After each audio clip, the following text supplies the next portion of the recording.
अंतरराष्ट्रीय युवा विद्वान, जैन दर्शन में यूनिवर्सिटी टॉप व गोल्ड मेडलिस्ट, जैन सिद्धांत एवं न्याय विषयों को सरलता से समझाने वाले, यूएसए, इंग्लैंड, ऑस्ट्रेलिया आदि अनेक देशों में जैन धर्म की महती प्रभावना करने वाले, पंडित टोडरमल पुरस्कार, युवा विद्वत रत्न आदि अनेक पुरस्कारों से सम्मानित मूर्धन्य विद्वान डॉक्टर संजीव कुमार गोधा जयपुर द्वारा जानिए धर्म का मर्म। इस कार्यक्रम के प्रायोजक हैं श्रीमान जयंती जी जैन, श्रीमती लीलावती जैन, श्रीमान नयन जी जैन, श्रीमती वर्षा जी जैन, कुमारी दृषि जैन एवं तत्व जैन, सिंगापुर। नमो अरिहंताणम, नमो सिद्धाणम, नमो अय्यरियाणम, नमो उज्जायाणम, नमो लोये सव्यसाहुणम। ओकारं बिंदु संयुक्तं नित्यं ध्यायन्ति योगिनः, कामदं मोक्षदं चैव ओंकाराय नमो नमः। अविरल शब्द घनोग प्रक्षालित सकल भूतल मलकलंका, मुनिविरूपासित तीर्था सरस्वती हरतु नो दुरितान्। अज्ञान तिमिरान्धानां ज्ञानाञ्जन शलाकया चक्षुरुन्मिलितं येन तस्मै श्री गुरुवे नमः।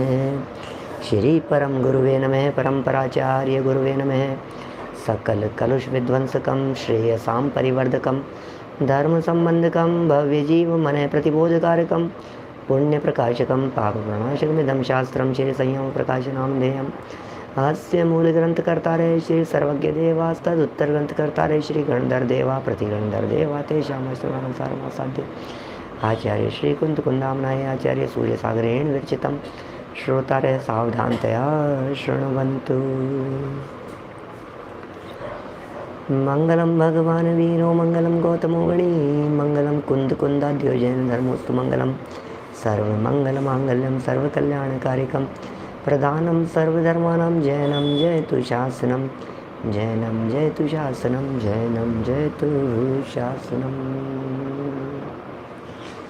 संयम प्रकाश नाम का यह ग्रंथ आचार्य सूर्य सागर जी साहब द्वारा लिखी गई श्रावकों के जीवन उद्धार के लिए यह सुंदर रचना।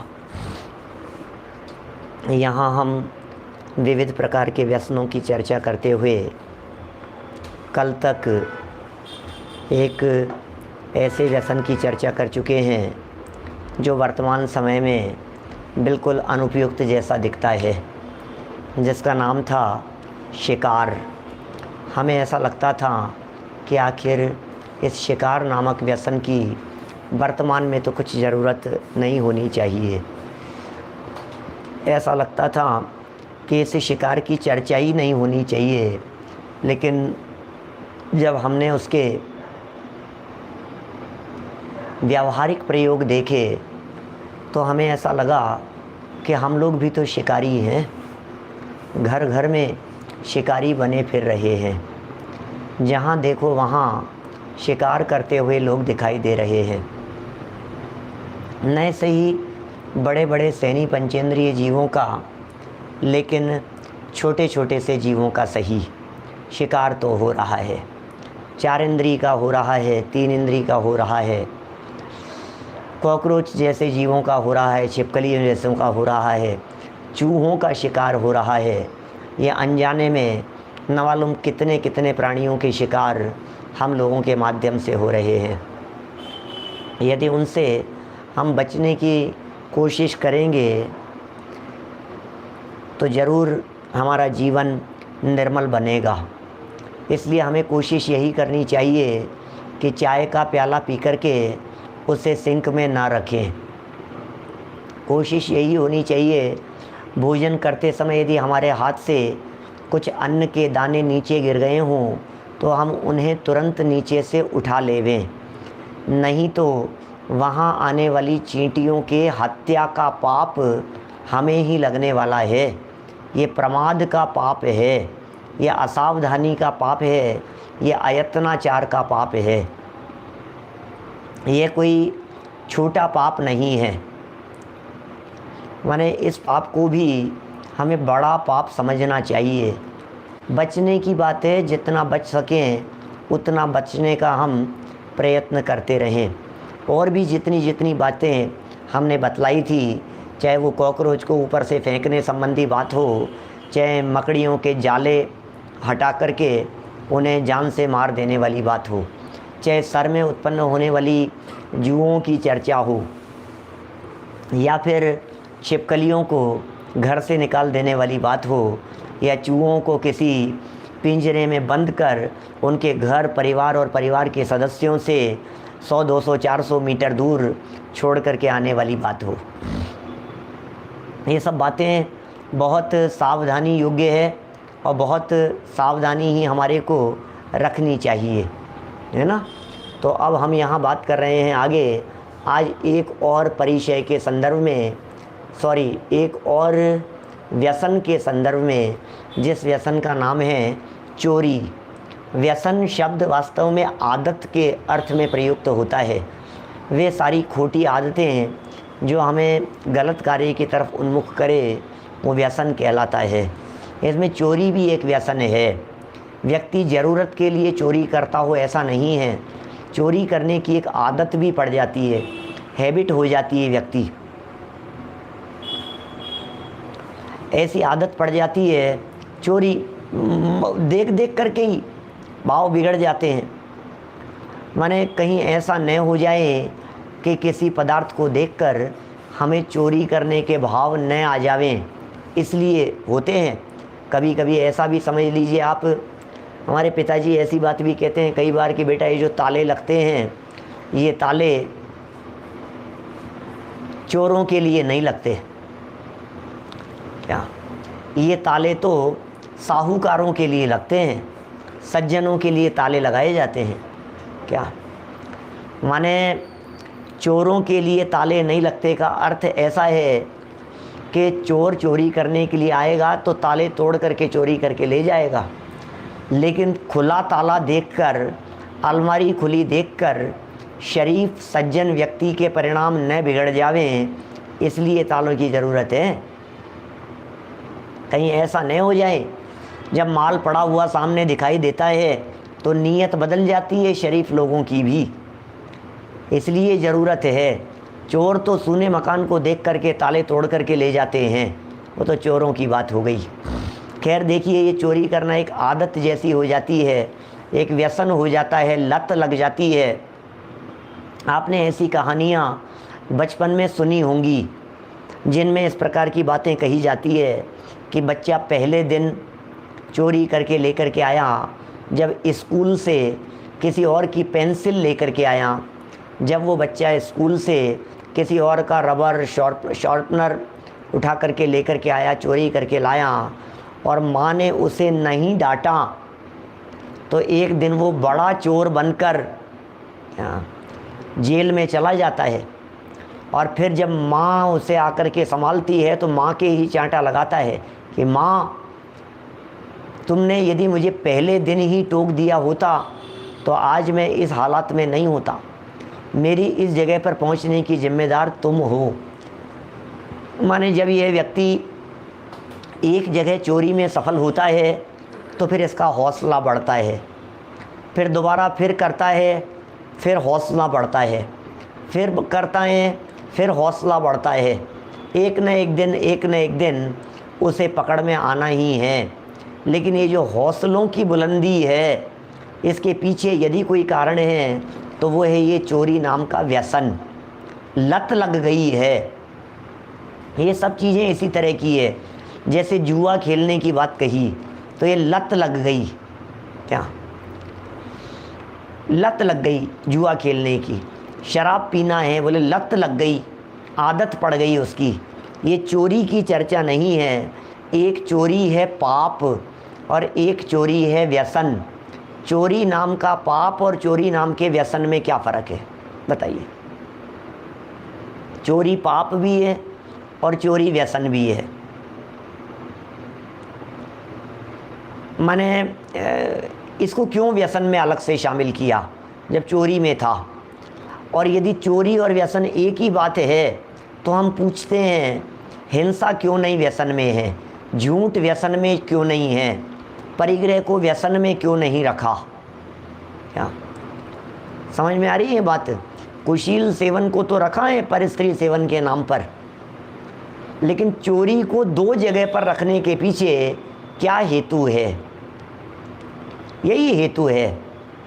वस्तु को चुरा लेना ये चोरी है। चोरी में वन टाइम है, और जब वो वन टाइम की चोरी हैबिट बन जाती है, जब वो लत लग जाती है, तब वो व्यसन कहलाता है। यहाँ व्यसन की चर्चा कर रहे हैं अपन, देखिए। और पता है चोरी व्यसन कब बन जाएगी? जब पहली बार चोरी करने पर आप निर्दोष साबित हो गए, अब आपकी लत पड़ गई। अरे कोई फर्क नहीं पड़ता, अरे ऐसे ही चलता है, ऐसे ही होता है, इसमें क्या है, सब चीज़ों में ऐसे ही चलेगा। ये जो चोरी वगैरह का प्रकरण है ना, अभी इसके तो बहुत खुलासे हो सकते हैं। चोरी के प्रकरण में तो मंदिरों में चोरी, टैक्स में चोरी, समझ लीजिए आप। ये जो मोक्ष भाई घड़ी के एग्जाम्पल की आप बात कर रहे हैं ना, आप बहुत फटाफट आगे पीछे की बातें बताते हैं। ये चौरियानंदी नाम का रौद्र ध्यान है, वो अलग चीज़ है, वो अलग तरह का स्टेप है। एक हो गई चोरी, एक हो गया चोरी नाम का व्यसन, एक हो गया चौरियानंदी नाम का रौद्र ध्यान। इन तीनों में अंतर है, सूक्ष्म अंतर है इन तीनों बातों में। चोरी जो है वो एक पाप हो गया। अब उस पाप में आनंद मानना ये चौरियानंदी नाम का रौद्र ध्यान हो गया, ये अलग चीज़ है। अब चोरी करने की लत पड़ गई, ये चोरी नाम का व्यसन हो गया। तीन स्टेप है ना अलग अलग। एक पाप में शामिल है, एक रौद्र ध्यान में शामिल है, और एक व्यसनों में शामिल है। तीन जगह पर चोरी के प्रयोग हो गए। तीनों में अंतर तो होना चाहिए कुछ ना कुछ। क्या देखिए, बिना टिकट ट्रेन में सफ़र करने की भी ऐसी स्थिति है, और भी बहुत सारी बातें इनमें लागू कर सकते हैं। एक बार थोड़ा सा प्रकरण हम यहाँ से पढ़ते हैं, फिर करेंगे थोड़ी थोड़ी चर्चा बीच बीच में। चोरी 224 नंबर पेज पर।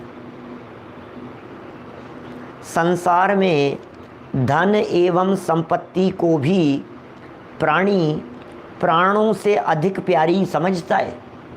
देखो ये चोरी क्या है, प्राणों से ज़्यादा प्यारी समझ रहा है व्यक्ति धन को, संपत्ति को।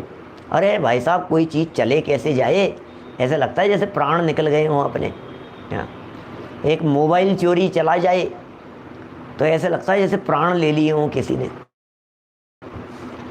चोरी चला जाए, घर की कोई कीमती वस्तु चोरी चली जाए, ऐसे लगता है जैसे तो कोई अटैक आ जाए, इसका सब कुछ छीन लिया हो, लुट गया हो, ये ऐसा लगता है। प्राणों से अधिक प्यारी समझता है, सीने से लगाए फिरता है, चिपकाए रहता है।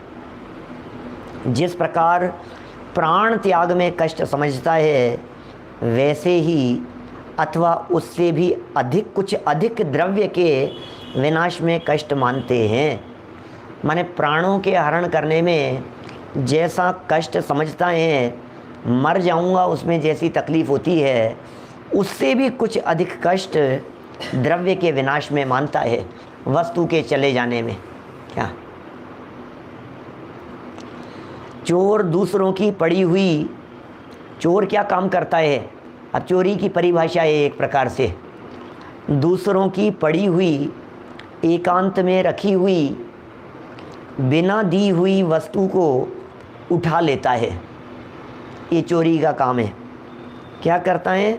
दूसरों की पड़ी हुई, रखी हुई, बिना दी हुई, भूली हुई वस्तु को उठा लेता है एवं मकानों में सेंध लगाकर उसके प्राण से अधिक प्रिय धन को ले जाता है। ये क्या किया इस चोर ने? सेंध लगा देता है। सेंध लगाना जानते हैं आप? सेंध लगाना क्या चीज़ होता है? मिलावट जैसा, घालमेल करने जैसा, लगे नहीं कि कुछ गड़बड़ की है, इस तरह का काम होता है सेंध लगाना। माने आपसे गोल्ड लिया और इसका हम पिघला करके ये बना करके दे देंगे, तो उसमें सेंध लगा दिया। ये सेंध लगाने का काम इस तरह का होता है। मकानों में सेंध लगा देता है, लगता नहीं है, बाहर से पीछे से मिल कर के गए और एकदम सब चोरी करके समेट करके ले आए। जिसका धन जाता है वह प्राणी उस संपत्ति के वियोग में कितना संतप्त होता है, यह वचनातीत है। जिसकी चीज़ जाती है ना, उसे ही पता लगता है। अब ये भी डिपेंड करता है पर्सन टू पर्सन, है किस व्यक्ति का कितना अनुराग है, किसकी कितनी आसक्ति है, उसके ऊपर निर्भर करती है ये बात। क्योंकि संसार में ऐसे लोग भी बहुत मिलेंगे जिनकी धनाधिक वस्तुएं चले जाने पर भी उन्हें कोई फ़र्क ही नहीं पड़ता, उन्हें कोई परवाह ही नहीं होती। ऐसे लोग भी बहुत हैं, है ना। गया तो गया, क्या फ़र्क पड़ गया, निकल गया तो निकल गया, जाना था जो चला गया, कोई बात नहीं, अब क्या करो। इत्यादि कारणों से चोरी के बराबर अन्य अन्याय एवं पातक दूसरा नहीं हो सकता। पातक माने गिरा देने वाला, नीचे पहुंचा देने वाला, ये कोई दूसरा नहीं हो सकता, ठीक है ना। इस लोक में राजदंड तथा जनता में निंदा को प्राप्त करता है और परलोक में दुर्गति प्राप्त करता है। ये चोरी करने वाले की बात कही। बोलो, चोरी करने वाला व्यक्ति कितना संतप्त रहेगा, कितना आकुलित व्याकुलित होगा। राजदंड भोगेगा, पुलिस सजा देगी उसे, कानून सजा देगा उसे, और निंदा को प्राप्त होगा, जनता उसे निंदा देगी, कानून उसे सजा देगा। और इतना ही नहीं, परलोक में दुर्गतियों को प्राप्त करेगा, परलोक में चला जाएगा, दुर्गति की प्राप्ति होगी उसको, नरक में जाएगा, तिर्यंच में जाएगा। कैसी हालत है, सोचते नहीं है। ऑफिसों में कितनी चोरियां होती है, चाकर चोर ऐसा कहाँ है इन्होंने कि इनकी पंक्तियां हैं, पुराने कवि हैं अपने, चाकर को चोर कह करके पुकारा है। जो चाकरी करने वाले होते हैं, कुछ न कुछ पड़ी हुई चीज़ को मन आ जाता है, उठा करके ले जाते हैं। ऑफिस में काम करने वालों को कितना सावधान रहने की ज़रूरत है, अपने परिणामों को संभालने की ज़रूरत है। अधिकारी वर्ग को, कर्मचारी वर्ग को, गवर्नमेंट ऑफिस में काम करने वाले, प्राइवेट ऑफिस वगैरह के अंदर काम करने वाले, वहाँ के पेन को तो अपनी संपत्ति समझते हैं, स्टेशनरी को तो अपनी संपत्ति समझते हैं, वहाँ के फ़ोन वगैरह को अपनी संपत्ति समझते हैं। ऐसा समझते हैं इस पर तो हमारा अधिकार है। क्या माने, ये सब तो ऐसा समझ करके चलता है कि अरे इसमें क्या हो गया, वहाँ बैठा हूँ तो वहाँ की यदि ऑफिस को यूज में ले रहा हूँ, वहाँ की यदि स्टेशनरी को यूज में ले रहा हूँ तो बहुत बड़ी गलती थोड़ी ना हो गई। यहाँ का जो पेन है ये तो मेरा ही है, यहाँ के जो स्टेपलर हैं, यहाँ की जो और चीज़ें हैं और स्टेशनरी है, यहाँ की जो डायरी पैड वगैरह हैं, ये सब तो मेरे ही हैं। अपने घर ले जाता है, ले जा करके रख लेता है, उनको अपने उपयोग में लेता है, निजी उपयोग में लेता है, निजी कार्य में लेता है। तो ये सब जो चीज़ें हैं ये चोरी के अंतर्गत ही जाती हैं। बहुत बहुत बातें हैं। बहुत बड़ा तो विचारणीय मुद्दा यह है कि कम से कम धर्म क्षेत्र में तो इस प्रकार की चोरियों से हमें सावधान रहना चाहिए। हाँ, धर्म क्षेत्र में हम अपने आप को कितना संभाल करके रख सकते हैं, ये बहुत विचारणीय बात है। पंच कल्याणकों के प्रसंगों पर, आयोजनों के प्रसंगों पर 2 रुपया हमारे पास में रह जाए, ऐसा काम नहीं होना चाहिए भाई साहब। जितने समय यदि आपने यदि मंदिर का पैसा लिया है या मंदिर में आपने कोई बोली है, यदि आपने कोई घोषणा की है, तो आप तुरंत वहाँ पैसा पहुँचाइए। हमने ऐसे ऐसे तक साधर्मी देखे हैं जो अपनी जेब में जितना पैसा लेकर के आते हैं उतनी ही बोली बोलते हैं, उससे ज़्यादा नहीं बोलते। नहीं भाई साहब, घर जा कर के दे देना कि नहीं, कोई बात नहीं, आपके पास में नहीं है, घर जा कर के दीजिए। जो आपने घोषणा कर दी है उसका तुरंत भुगतान कीजिए, उसको वेट मत कीजिए। यदि बीच में प्राण चले गए तो फिर हम उस धन को कौन से भव में जा कर के चुकाएंगे, नहीं सोचते हैं आप। हम उस धन को कौन सी जगह जा कर के चुकाएंगे, नरक में, निगोद में, एक इंद्रिय पर्याय में, कहाँ जा कर के चुकाएंगे। निर्माल्य का महापाप लग रहा है उसमें। अभी यदि मान लीजिए दोबारा हम कभी मनुष्य बन गए और फिर हमारे एक साथ 2 लाख रुपए का नुकसान हो गया, 2 करोड़ का नुकसान हो गया, कि तुम 2 करोड़ का समझ रहे हो, सारा ब्याज सहित है, आपने 21,000 रुपये बोले थे और दिए नहीं, तो 21,000 रुपये आपको 2 करोड़ में वसूलेंगे। ऐसा कर्म फलित होकर के आता है क्या? जिन मंदिर का पैसा है वो निर्माल्य की श्रेणी में चला जाता है। यद्यपि निर्माल्य की भी बहुत सारी आजकल अटपटी सी व्याख्याएं चलने लगी हैं।